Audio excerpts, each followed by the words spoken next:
In the spring of 1987, FBI counterintelligence officers diligently pursuing Soviet spies through New York City's thoroughfares remained unaware that they themselves were the targets of surveillance. For close to a year, the KGB had been meticulously monitoring America's most vital intelligence personnel, employing a covert method so sophisticated that numerous agents, diplomats, and officials went entirely unawares of their surveillance. The Soviets had devised a means to observe without being detected. The revelation unearthed by the FBI in a Bronx warehouse would starkly expose the profound extent to which American counterintelligence had been outmaneuvered. Robert Ventura had been stationed with the EPA in New York City for 6 years, monitoring air quality, and he possessed an intimate understanding of what constituted normal readings. On March 12th, he was conducting a standard indoor air quality assessment on the 18th floor of the Federal Building located at 26 Federal Plaza. This survey was in response to employee concerns regarding stuffiness and headaches, symptoms commonly associated with sick building syndrome, an issue increasingly prevalent in modern, hermetically sealed office structures. As part of his routine, he examined the HVAC return air filters. It was during this process that he elected to pass his portable radiation detector over the accumulated dust. This was a cursory check, a requirement stemming from his years of monitoring urban environments. The Geiger counter began to register clicks at an accelerated rate, prompting him to pause and verify the device's functionality. He recalibrated the instrument and performed the test again. The reading indicated a level of radiation approximately 3 times higher than typical urban background levels, and this elevated radiation was concentrated within the dust trapped in the return vent filters. These filters were designed to draw air from the conference rooms and offices on that floor, capturing any airborne particles present in the workspace. Whatever was responsible for these readings had been circulating in the very air people were inhaling. What significantly troubled Ventura was the presence of isotopes his detector identified, isotopes that should not have been found in an office building setting at all. He proceeded to collect samples from several return vents, meticulously sealing them and dispatching them to the EPA's regional laboratory situated in Edison, New Jersey. Within 48 hours, the laboratory corroborated his findings and provided alarming additional details. The dust samples contained trace quantities of Cesium-137 and Strontium-90, present in an exceptionally fine particulate form.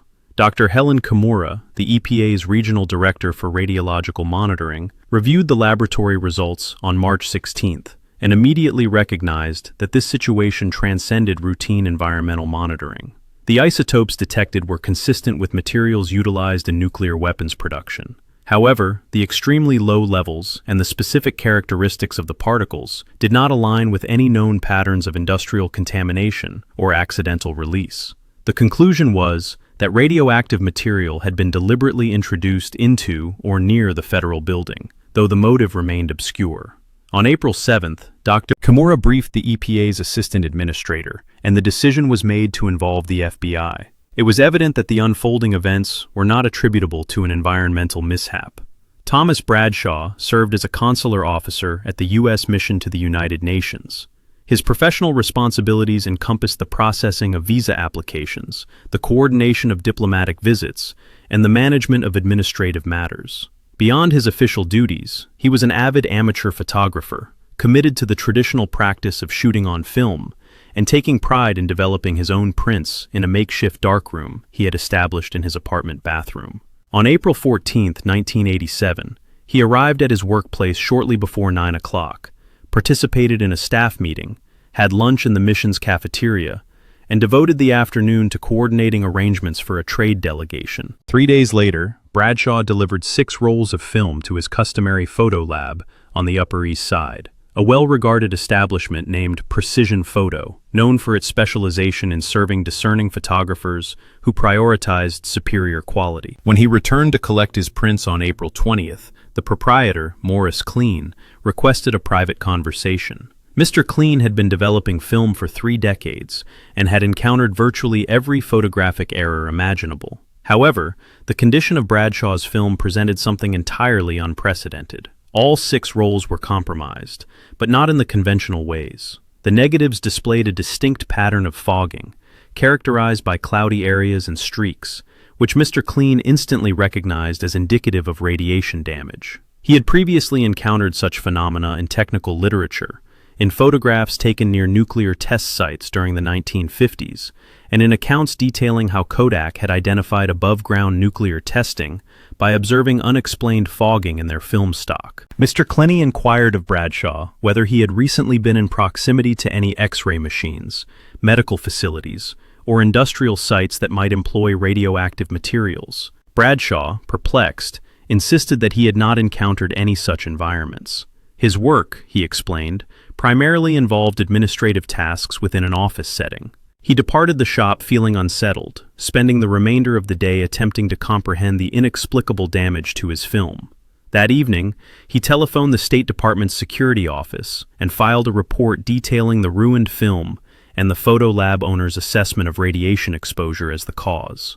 Assistant Undersecretary Caroline Westfield maintained a professional schedule, demanding enough to exhaust individuals significantly younger. At 53 years of age, she held a senior position within the State Department, overseeing the coordination of U.S. diplomatic initiatives with the United Nations. Her responsibilities necessitated frequent travel between Washington and New York, involving an unending series of meetings and the management of a diverse portfolio that spanned arms control negotiations to humanitarian assistance programs. On April 20th, Ms. Westfield was in New York to attend meetings concerning forthcoming arms control discussions. Her day commenced with an 8 o'clock breakfast meeting with American diplomats, followed by transportation to 26 Federal Plaza for a 10 o'clock briefing with FBI counterintelligence officials on Soviet negotiating strategies. This briefing extended for nearly 2 hours. Subsequently, she attended a working lunch at the UN mission, followed by 2 further meetings that afternoon, culminating in a late flight returning to Washington. The following morning, Ms. Westfield was scheduled for a routine physical examination, a standard annual occurrence with her physician. She arrived at 8:15 in the morning and was escorted to an examination room. The examination included blood work, a cardiovascular assessment, and a chest X-ray. As the radiology technician prepared to administer the X-ray, they utilized a handheld radiation detector to confirm the equipment's proper functioning. While positioning Ms. Westfield, the device registered an unexpected signal. The technician paused, recalibrated the detector, and conducted another scan. The readings remained consistent. Ms. Westfield was emitting low-level radiation. While the levels were not considered dangerous, they were notably elevated and suggested external contamination. The technician promptly summoned the physician. Dr. Marcus Webb arrived within minutes and conducted his own assessment. The readings confirmed the presence of external contamination on Ms. Westfield. Dr. Webb questioned her extensively regarding any recent proximity to radioactive sources or visits to nuclear facilities. Ms. Westfield detailed her recent schedule, including meetings at the Federal Building and the UN mission in New York. She reported no exposure that could account for the contamination. Dr. Webb's concern intensified. Ms. Westfield exhibited radioactive contamination, originating from an unidentified source. Hospital protocols mandated documentation and reporting to the appropriate authorities. Ms. Westfield was instructed to remove her clothing, which was then sealed in protective bags, to shower thoroughly using decontamination procedures, and to postpone her examination. By 11 o'clock that morning, Ms. Westfield was engaged in a telephone conversation with security officials at the State Department, informing them of her exposure to radioactive material, possibly incurred during her travels and a day of meetings in Manhattan. The communication from State Department security reached FBI headquarters in Washington on the afternoon of April 21st. By the following morning, Special Agent Robert Mallory was en route to New York via train, tasked with investigating what was being described as potential radiological contamination affecting diplomatic and federal personnel. Agent Mallory, having dedicated 15 years to counterintelligence cases involving Soviet operations, immediately recognized that the pattern of 2 separate incidents involving diplomatic personnel was too specific to be coincidental. Agent Mallory arrived at the FBI's New York field office at 26 Federal Plaza by mid-afternoon and received a comprehensive briefing from Sace William Decker. Sace Decker had compiled information pertaining to both incidents, noting that both individuals had visited the Federal Building on the days they were identified as contaminated. Late that afternoon, Dr. Helen Kimura from the EPA convened with Agent Mallory and Sace Decker, presenting detailed reports of monitoring data collected since mid-March. She elucidated the pattern of elevated readings during standard business hours, identified the specific isotopes detected, and highlighted the correlation between the federal building and the U.S. mission. The disparate pieces of information began to coalesce into an alarming picture. The EPA had registered low-level radioactive contamination in 2 federal buildings since mid-March. The isotopes, Cesium-137 and Strontium-90, were consistent with materials used in nuclear weapons, not civilian or medical applications. Agent Mallory posed the question as to whether this could be a terrorist attack. Dr. Kimura explained that the radiation levels were far too low to pose a health risk or to function as a weapon. The contamination was indeed present, but not in the dangerous manner that a dirty bomb would present. Sayce Decker, drawing upon his counterintelligence background, proposed an alternative hypothesis. He suggested that the radioactive material might not have been intended to cause harm, but rather to facilitate the tracking of individuals entering and exiting certain locations. He reasoned that if one wished to monitor individuals without resorting to physical surveillance or electronic devices, a substance that was invisible, persistent, and detectable with appropriate equipment could be employed. Trace amounts of radioactive particles, he posited, would adhere to clothing, transfer through contact, and remain detectable for days or even weeks. Agent Mallory then inquired of Dr. Kimura whether such a tracking technique was technically feasible. She confirmed it was not only plausible, but had been contemplated within intelligence circles as a theoretical method of surveillance, sometimes referred to as radioactive tagging. However, she had no knowledge of any documented instances where it had been put into actual use operationally. The central question then became, who possessed the capability, the motive, and the access? The Soviet Union immediately came to the forefront of consideration. Soviet intelligence had a well-established history of employing unconventional surveillance techniques, a clear motivation for monitoring American personnel within New York, and the technical proficiency to produce and deploy radioactive materials in measured quantities. Both the KGB and GRU maintained substantial operations in New York under diplomatic cover through the Soviet mission. Decca issued a directive for an immediate investigation with 3 primary objectives: to ascertain the full extent of the issue by examining additional personnel within the affected buildings, to identify the method by which the material was being introduced and the individual responsible, and to evaluate whether this was an isolated incident or part of a larger, more extensive operation. The investigation entered a new phase on April 27th, when FBI technical specialists commenced their work to precisely determine the method of radioactive material introduction. 2 primary possibilities presented themselves: direct contamination of personal belongings or contamination of shared spaces, such as conference rooms, where personnel spent significant time. Special Agent Jennifer Kozlow headed a team that conducted thorough examinations of conference rooms within the federal building, which were regularly used for meetings pertaining to Soviet matters. They utilized sophisticated detection apparatus provided by the Department of Energy. Every surface was scanned: doorknobs, table edges, armchair rests, light switches, anything personnel might touch during meetings. The findings were remarkable. One conference room on the 18th floor exhibited elevated radiation readings on specific surfaces: the doorknob, the rear of chairs surrounding the main table, and the table edges themselves. The contamination was most concentrated on surfaces that individuals would naturally contact when entering, sitting, or leaning forward during discussions. Other conference rooms displayed comparable patterns, with the radiation focused on high-contact areas rather than being generally dispersed. This discovery significantly narrowed the scope of the investigation. The contamination was not being disseminated through ventilation systems, but was being intentionally applied to particular surfaces in specific rooms, where personnel dealing with Soviet affairs convened. This indicated that an individual with physical access to these spaces was systematically applying radioactive material to ensure that anyone attending meetings would inadvertently acquire traces on their clothing and personal items. The federal building was subject to stringent security measures. Access to the upper floors required identification, passage through checkpoints, monitored visitors, and background checks for cleaning staff. However, these protocols inadvertently created predictable patterns that a sophisticated adversary might exploit. Mallory's team reviewed the security logs for the 18th floor, covering the preceding 3 months, with a particular focus on the conference room exhibiting the highest contamination levels. They cross-referenced access records with meeting schedules, maintenance logs, and visitor logs, actively searching for any discernible patterns. By early May, the investigation had progressed sufficiently to warrant a briefing for senior officials.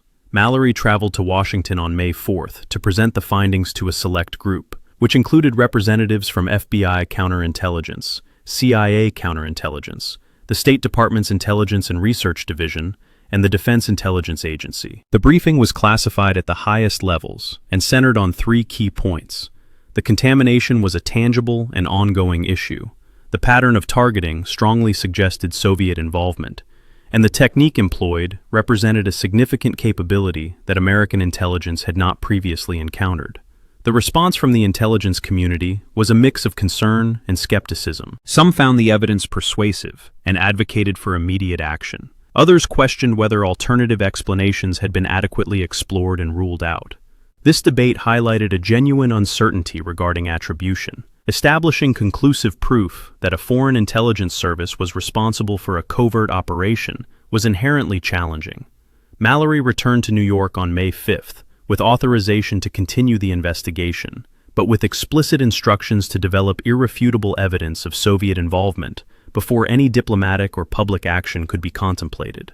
The required standard of proof was high, necessitating either physical evidence directly linking the contamination to Soviet personnel or technical intelligence demonstrating Soviet capability and clear intent. Mallory's team retrieved security logs and visitor sign-in books from the Federal Building's main lobby, covering the prior 3 months, with a specific emphasis on weekend entries, a period when building activity was minimal and access to secured floors would be more noticeable.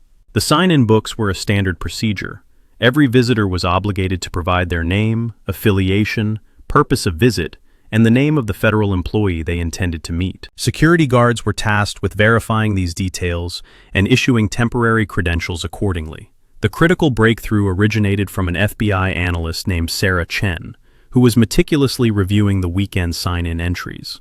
She identified a recurring pattern that appeared on multiple Saturdays during March and April. A visitor, who identified himself as J. Smith, listed his reason for visitation as meeting with S.A. Miller. These entries appeared on March 7th, March 21st, April 4th, and April 18th, all Saturdays, with arrival times consistently noted between 9 and 10 in the morning. Chen cross-referenced S.A. Miller within the FBI's personnel directory and identified Special Agent David Miller, who was assigned to the White-Collar Crime Division and maintained an office on the 12th floor. When investigators contacted Miller and inquired about any meetings on those specific Saturday dates, his response was immediate and unequivocal. He confirmed he had not been in the building on any of those Saturdays, and in fact, had been out of state attending training courses at Quantico on 2 of those occasions. He expressed complete bewilderment as to how his name could have appeared in the sign-in logs as the host for these visits. This discrepancy fundamentally altered the direction of the investigation.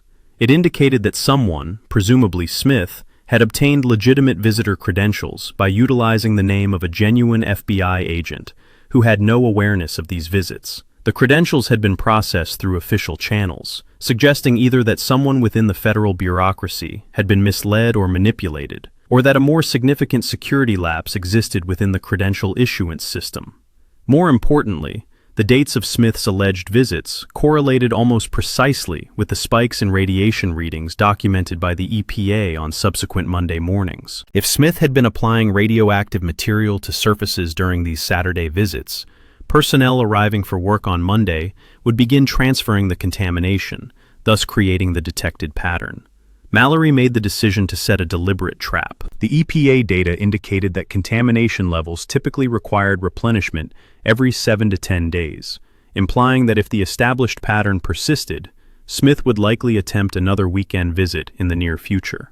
On Saturday, May 9th, the FBI deployed a surveillance team to operate within and around the federal building. The building's regular weekend security personnel were fully briefed on the operation and instructed to process all visitors according to standard procedures. At 9:43 that morning, an individual entered through the main lobby. He presented credentials at the security desk, signed the visitor log using the identical format as previous entries, citing a meeting with S.A. Miller as his purpose, and was issued temporary access. The security guard, adhering to the rehearsed protocol, processed everything as usual and observed as Smith proceeded towards the elevator banks. Two FBI agents, disguised as maintenance workers, entered an elevator with Smith. He pressed the button for the 18th floor, the very location where the highest concentrations of contamination had been detected. As the elevator doors opened, Smith stepped out and deliberately slowed his pace, observing to see if anyone had disembarked with him. The agents remained within the elevator, and the doors closed. Smith then walked directly towards the corridor, housing several sensitive conference rooms. Visual confirmation was maintained by another agent positioned covertly on that floor. Although his view of Smith was limited, he observed Smith entering conference room 1847, but could not ascertain the specific activities within the room. Smith remained inside the conference room for approximately 12 minutes. Upon emerging, he moved with the deliberate pace of someone who had just completed a task, demanding focus and precision. He returned to the elevator and descended to the lobby. As Smith exited the Federal Building onto Federal Plaza, the FBI surveillance team initiated their operation. 4 agents, dressed in civilian attire, began tailing him at varying intervals, coordinating their movements via discreet radio communication. The objective was straightforward: maintain visual contact, document his destination, and identify him or his place of residence. However, within 2 blocks, it became evident that Smith had detected the surveillance. He paused abruptly at a newsstand, not to make a purchase, but to utilize the reflective glass to survey the street behind him. He then crossed the street mid-block, against traffic, a classic counter-surveillance maneuver designed to compel followers to reveal themselves by imitating such an unusual action. He entered a subway station, descended to the platform, then immediately reversed course, ascending the stairs while observing to see if anyone pursued him. The FBI team, though experienced, found it challenging to maintain complete invisibility in broad daylight on a relatively quiet weekend downtown, against a target who clearly possessed an awareness of surveillance tactics. By the time Smith emerged from the Chambers Street subway station, his demeanor had undergone a complete transformation. He moved with evident purpose and speed. No longer exhibiting the casual air of a visitor, he now appeared to be actively attempting to disengage from surveillance. He moved through the city, utilizing practiced avoidance tactics, slipping into structures with multiple egress points, and utilizing taxicabs for brief journeys before abandoning them. He leveraged the subway system's complexity to establish bottlenecks, thereby exposing any pursuers. Mallory, overseeing the operation from a command vehicle, made the decisive call. Smith had discerned their presence, necessitating immediate action to prevent his evasion and the loss of any opportunity to identify him or comprehend the full extent of his activities. At 11:17, Mallory directed the team to proceed with the apprehension. The arrest transpired on Canal Street, near the entryway to the Manhattan Bridge. 6 FBI agents simultaneously closed in on Smith, surrounding him before he could react. He offered no physical resistance, yet his expression conveyed no astonishment, only the resignation of a professional acknowledging a situation beyond his command. He was secured with restraints and transported directly to the FBI's field office for interrogation. The individual carried no wallet, no identification, and no personal effects apart from a modest leather satchel. This satchel contained the application implements, fine brushes, small sealed receptacles, and protective gloves. These items were consistent with the FBI analyst's theories regarding the method of contamination delivery. Yet the man himself remained an enigma. His attire bore no labels, and he carried nothing to indicate his nationality or affiliation. Initial processing yielded no useful intelligence. His fingerprints, when run through FBI databases, returned no matches. He spoke fluent English without any discernible accent and provided the name John Smith, along with an untruthful address in Brooklyn. When interrogators attempted to question him regarding the radioactive substances and his presence within the Federal Building, he invoked his constitutional right to remain silent and requested legal counsel. He was composed, professional, and completely uncooperative. It took nearly 18 hours of administrative coordination before a significant development occurred. FBI counterintelligence, in collaboration with the State Department's Diplomatic Security Division, cross-referenced the individual's physical description with known Soviet intelligence officers operating within New York. On Sunday afternoon, the 10th of May, an analyst positively identified him as Yevgeny Barashian. Intelligence assessments had long harbored suspicions that Barashian was a KGB officer operating under diplomatic credentials, but this marked the initial instance of him being apprehended while engaged in hostile intelligence activities on American territory. This identification introduced immediate complexities. As a diplomatic attaché, Barashian was entitled to immunity from legal proceedings under the Vienna Convention on Diplomatic Relations. The FBI possessed the authority to detain him for questioning, but they were precluded from filing charges or holding him indefinitely. The State Department's involvement became imperative. Diplomatic objections would need to be lodged, and the ultimate resolution would likely involve Barashian's expulsion from the United States, rather than any form of criminal prosecution. However, the FBI's immediate priority was not the legal process against Barashian, but rather understanding the full scope of the operation he had been directing. During the 18 hours of his detention prior to identification, FBI technical specialists had meticulously examined the contents of his satchel. The sealed containers held minute quantities of radioactive material, subsequently confirmed to be the same Cesium-137 and Strontium-90 particles previously detected throughout the federal building. What the FBI failed to discover was any indication of the radioactive material's storage location, the identities of any other individuals involved in the operation, or its duration. Barashian's apartment, which FBI agents searched under emergency authorization while he was in custody, revealed no intelligence of operational value. The dwelling was Spartan, furnished only with basic items and personal effects consistent with a diplomat residing abroad.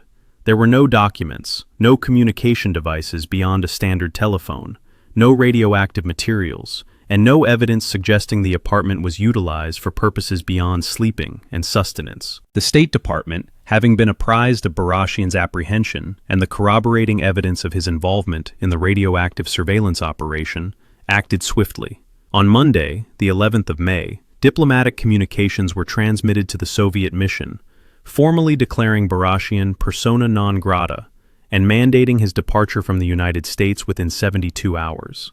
The communications cited activities inconsistent with diplomatic status, but did not specify the precise nature of these actions, a customary approach designed to enable both parties to manage the incident without public escalation. Barashian was released from FBI custody late Monday afternoon and returned to the Soviet mission, where he would remain until his departure.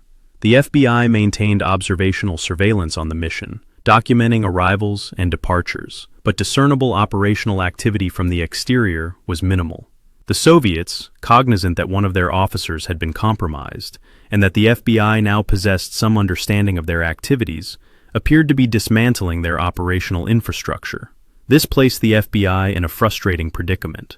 They had apprehended a KGB officer actively engaged in contaminating a federal facility. They possessed tangible evidence of the radioactive materials and the application equipment, yet they lacked leads concerning the material's storage, the identities of Confederates, or the operation's true scale. Mallory dedicated Tuesday, the 12th of May, to scrutinizing every piece of evidence gathered during Barashian's brief detainment. The contents of his satchel, the sealed containers of radioactive material, and the application tools were all subjected to analysis by FBI technical specialists and Department of Energy experts, seeking any fragment that might illuminate the operation's supporting infrastructure. The breakthrough did not originate from the physical evidence, but from financial records. FBI analysts, working alongside Treasury Department investigators, had been discreetly examining financial transactions associated with Soviet diplomatic personnel in New York, searching for patterns indicative of operational engagement. On the afternoon of May 12th, an analyst identified a series of cash withdrawals made over the preceding 9 months by a Soviet cultural affairs officer named Dmitry Kazakov. These withdrawals, each approximating an amount below the reporting threshold, aggregated to nearly $40,000 and were conducted at various banking institutions across New York City. Kazakov lacked any apparent justification for such substantial cash withdrawals. His official duties pertained to cultural exchange programs and did not necessitate considerable cash expenditures. Furthermore, the timing of these withdrawals coincided with periods when contamination levels in federal buildings had been replenished, suggesting the acquisition or processing of new consignments of radioactive material. The following morning, FBI surveillance teams observed Kazakov departing the Soviet mission. He emerged and initiated what counterintelligence officers immediately recognized as a surveillance detection route. This involved the methodical movement through the city, characteristic of trained intelligence officers seeking to ascertain if they were being monitored. Kazakov spent approximately 2 hours traversing Manhattan, changing subway lines, entering and exiting department stores through separate portals, and occupying restaurant seating while observing the streetscape. The FBI surveillance team, having learned from their experience with Barashin, maintained extremely discreet coverage, employing multiple rotating teams positioned at strategic points rather than attempting close physical surveillance that would be easily detected. Upon completing his route, Kazakov entered a taxicab bound for the Bronx, heading towards an industrial district near Hunts Point. The surveillance unit maintained distant observation as Kazakov's taxicab stopped at a warehouse situated on Bruckner Boulevard. He entered through a side door and remained inside for roughly 20 minutes. Upon exiting, he carried nothing discernibly, but his demeanor indicated heightened tension. His brisk movements and frequent glances around suggested operational stress. The FBI confronted a critical decision. They could opt for an immediate search of the warehouse, risking that Kazakov might have already purged any contents, or they could sustain surveillance and await further activity at the location.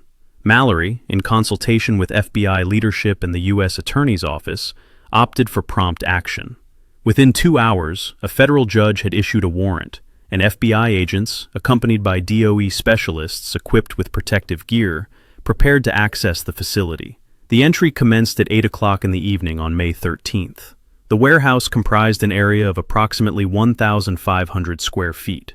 What the FBI discovered within provided comprehensive answers to virtually all outstanding questions regarding the methodology of the Soviet radioactive surveillance operation. The facility had been partitioned into distinct operational zones. One section housed radiation containment apparatus, lead-lined storage cabinets, air filtration systems, protective garments, and dosimeters. Within the storage cabinets, DOE specialists located multiple sealed containers of finely powdered radioactive material, Cesium-137 and Strontium-90, processed into particles so minute they resembled talcum powder. The quantities were considerable, far exceeding what Barashin had possessed in his satchel, and sufficient to sustain contamination operations for an extended duration. Adjacent to the storage area was the application workshop, furnished with brushes, sprayers, specialized implements, and testing equipment for gauging contamination levels. Portable radiation detectors were also present, suggesting that Soviet surveillance teams had employed these devices to track contaminated American personnel throughout the city. The discovery of the warehouse and its contents on May 13th effectively concluded the Soviet operation. FBI agents secured all materials, documented everything with photographic evidence and thorough inventories, and apprehended Dmitry Kazakov when he returned to his apartment later that evening. Unlike Barashin, Kazakov's diplomatic standing was less defined. He occupied a lower-ranking post at the Soviet mission, and legal analysis indicated he might not possess full diplomatic immunity. The decision was made to detain him pending further legal examination concerning the individuals who had been targeted: Thomas Bradshaw, Caroline Westfield, and the 33 others identified through FBI screening. The realization that they had been monitored for months without their knowledge fostered persistent unease. Medical assessments verified that they had not sustained any physical harm from the radiation exposure. The levels had been considerably too low to result in any health consequences, but the psychological toll of having been identified and observed by an adversarial intelligence agency proved more challenging to mitigate. The investigation formally wrapped up in August 1987, with a classified report disseminated to senior policymakers and congressional intelligence committees. The report detailed the operation's extent, evaluated the impact on American intelligence activities, and proposed modifications to security protocols and radiation detection procedures. The precise particulars continue to be classified to this day. Robert Ventura, the EPA technician whose routine air quality inspection on March 12th had initiated the inquiry, never learned the complete narrative during his professional tenure. He had submitted his report on anomalous radiation readings, furnished samples to the laboratory, and responded to queries from investigators. However, the classified status of his discovery meant the full context remained concealed. The technique that had appeared so advanced and imperceptible proved susceptible once detected. Yet, for 9 months, it had furnished the KGB with intelligence regarding American personnel and operations that would have been exceptionally arduous to acquire through any alternative method. The circumstance that it was eventually uncovered and dismantled did not negate the reality of its achievements during its operational period, and that reality served as a reminder that alertness, comprehensive inquiry, and the readiness to entertain unconventional hypotheses remained crucial in the unceasing endeavor to safeguard national security.